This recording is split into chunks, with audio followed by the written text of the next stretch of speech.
I thought my marriage was solid. 5 years with Amanda, plans for kids, a little house in the suburbs. We were happy, or so I believed. Then one night she came home and said something that shattered everything. "This is not cheating, Davis. You are overreacting." Those words hung in the air like poison. She said it so casually, like she was commenting on the weather.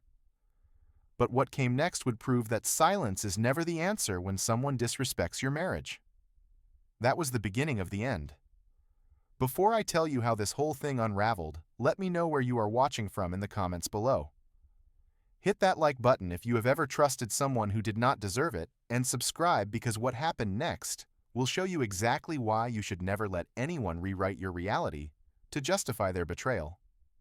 Amanda and I met 7 years ago at a concert downtown.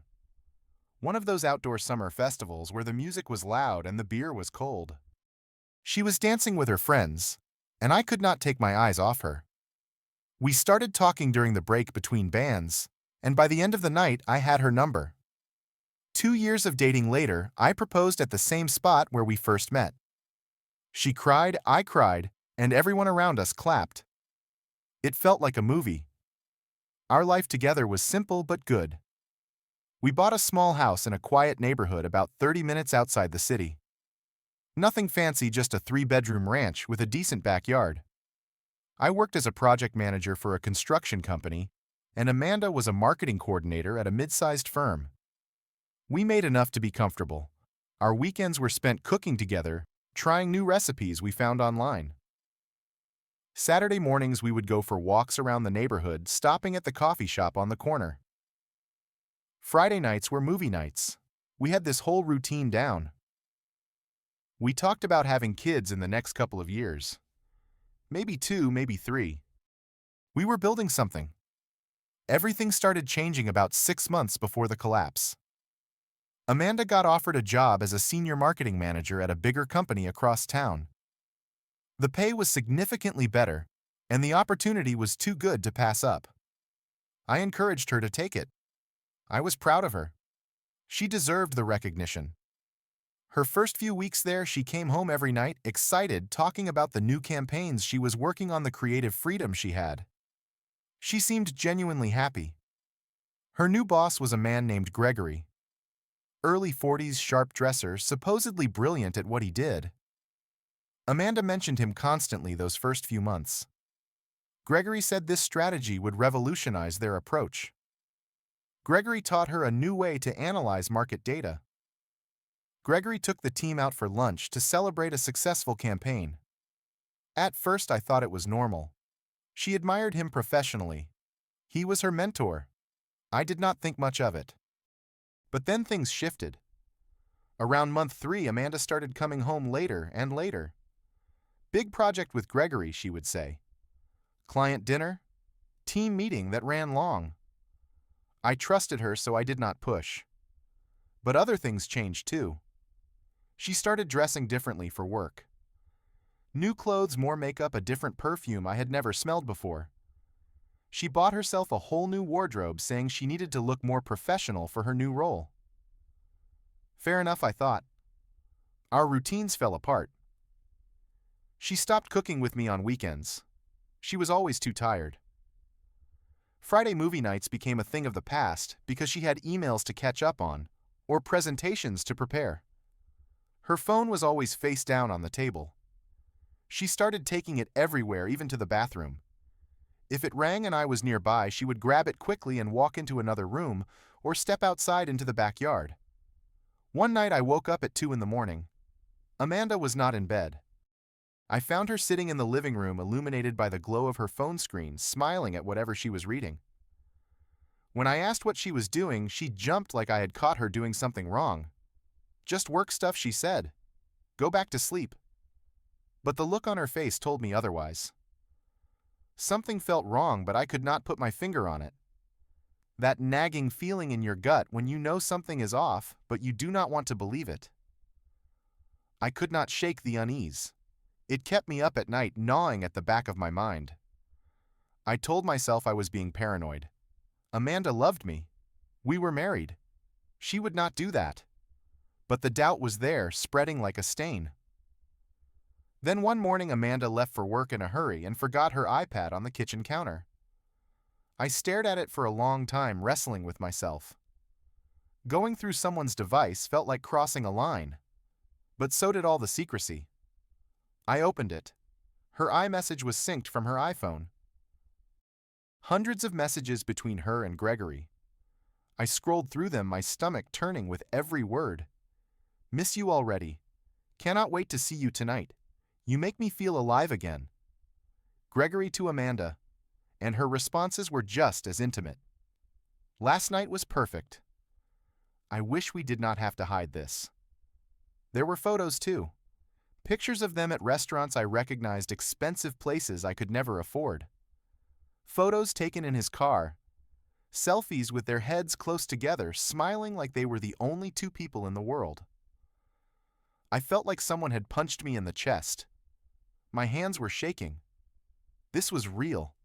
This was happening. My wife was having an affair with her boss. I sat there for an hour, reading through everything, screenshotting the most damning messages. By the time Amanda came home that night at 10, I had decided to confront her. She walked in, kicked off her heels, and started talking about her day like nothing was wrong. I waited until she sat down. "Who is Gregory to you?" I asked. My voice was calm, but inside I was falling apart. She looked up, surprised by the question. "He is my boss." "Why then explain these messages?" I said, sliding the iPad across the table. Her face went pale, then red. Then she exploded. "You went through my messages. That is an invasion of privacy, Davis. How dare you?" She was furious, but I stayed calm. "Answer the question," I said. She tried to deflect, tried to turn it back on me. "You are controlling. You do not trust me. This is why we have problems." But I did not let her. I kept asking. Finally, she admitted it. "Okay, fine. Yes, I have been seeing Gregory outside of work. We have gone to dinner a few times. But it is not what you think. We are just friends. We have a connection. Just friends do not send messages like this," I said, reading one aloud. She flinched. "You are being paranoid and controlling," she snapped. "This is emotional cheating," I said. She rolled her eyes. "You are overreacting." That night she slept on the couch. The next week was unbearable. The tension in the house was suffocating. Amanda stopped even pretending to hide it. She would take calls from Gregory right in front of me, laughing at whatever he said. I suggested marriage counseling. She refused. "I do not need therapy, Davis. I need space." That was when I knew this was not something we could fix with talking. I hired a private investigator. His name was Neil, a former cop who now ran his own agency. I gave him all the information I had, and he got to work. 2 weeks later, he handed me a folder full of evidence that made the text messages look tame. Photos of Amanda and Gregory walking into a hotel together. Multiple hotels actually over the span of 2 months. Pictures of them holding hands in parking lots, kissing in his car. Receipts from restaurants and hotels. Gregory had booked rooms 8 times in the past 2 months alone. Neil had documented everything. I sat in my car in a parking lot looking through the folder and felt something inside me break. But I also felt something else. Clarity. This was not my fault. I did not deserve this. And I was not going to let her get away with it. When I got home, I spread the photos across the kitchen table. Amanda walked in, saw them, and froze. "Explain this," I said. She stared at the pictures for a long moment, then sighed. "Okay, fine. Yes, Gregory and I have a relationship. But this is not cheating, Davis. What we have is different. It is deeper than physical." I could not believe what I was hearing. "You are sleeping with your boss and saying it is not cheating." She crossed her arms defensively. "You do not understand. Gregory gets me in ways you never could. He is ambitious. He is passionate. We connect on a level you and I never did." Each word felt like a knife. "We are married," I said. "We took vows." She shook her head. Maybe those vows were a mistake. I am not happy anymore. I have not been for a long time. The argument escalated. Voices raised. Things were said that could not be taken back. Finally, she said it. I am leaving. I am going to stay with Gregory for a while. We need to figure things out. I stood up, looked her in the eye, and said, "If you walk out that door, we are done." She paused for just a second, then said, "Maybe that is for the best." She went upstairs, packed a suitcase, and walked out. I stood in the doorway and watched her drive away. The house felt empty. I felt empty. But somewhere beneath the pain, I felt something else stirring. Anger. Determination. I was not going to be the victim in this story. The first night without Amanda, I did not sleep. I sat in the living room, staring at the walls, replaying every moment of our relationship, trying to figure out where it all went wrong. By morning, I knew what I had to do. I called my best friend Marcus. He came over immediately, took one look at me, and knew. We sat at the kitchen table and I told him everything. He was furious on my behalf. "Do not let her do this to you, man. You deserve better than this." His words were the push I needed. I called a divorce attorney that same day. Her name was Patricia Holden, and she had a reputation for being tough and thorough. I booked an appointment for the next morning. When I walked into her office, I brought everything. The messages, the photos from Neil, the receipts. I laid it all out on her desk. She went through every piece of evidence, carefully nodding as she read. When she finished, she looked up at me and said, "You have an airtight case for adultery. In this state, that matters for asset division and alimony." She explained my rights. The house was in both our names, but I had put down 70% of the down payment. We had joint bank accounts, 2 cars. Patricia outlined a strategy. File for divorce immediately. Do not wait for Amanda to make the first move. Do not contact her directly. Everything goes through me from now on. I signed the paperwork right there. Patricia said she would have the divorce petition ready within 48 hours. But I did not stop there.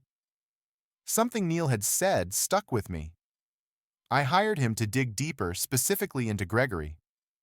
What he found made my blood boil. Gregory was still married. His wife's name was Helen, and they had 2 children together. He had told Amanda he was divorced, that the papers were finalized months ago. It was a lie. He was cheating on his wife with Amanda, and Amanda had no idea. Neil also found that Gregory had a history. At his previous company, there had been whispers about inappropriate relationships with younger female employees. He had a pattern. Seduce them, make promises, then move on to the next one. I knew I had to tell Helen. It felt wrong to keep this from her. I debated for a day, then called the number Neil had given me. She answered, cautious. I introduced myself, explained who I was and why I was calling. She was silent for a long time.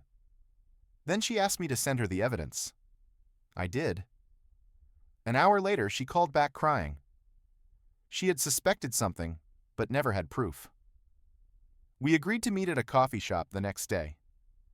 Helen was a kind woman, exhausted and heartbroken. We sat across from each other, 2 people whose spouses had destroyed their lives. She told me about the late nights Gregory claimed were work trips, the distant behavior, the lies. We compared notes, shared evidence. By the end of the conversation, we had formed an unlikely alliance. She contacted her own lawyer. We agreed to share information to build our cases together. For the first time since Amanda left, I felt like I was not alone in this fight. Then I did something that would change everything. I started researching the company where Amanda and Gregory worked. I found their employee handbook online. Buried in the policies was a strict rule about relationships between managers and subordinates. If 2 employees were in a relationship, especially if one had authority over the other, they were required to report it to human resources. If they did not, and the relationship was discovered, both parties could face disciplinary action up to and including termination. Gregory and Amanda had not reported anything. They had been sneaking around violating company policy.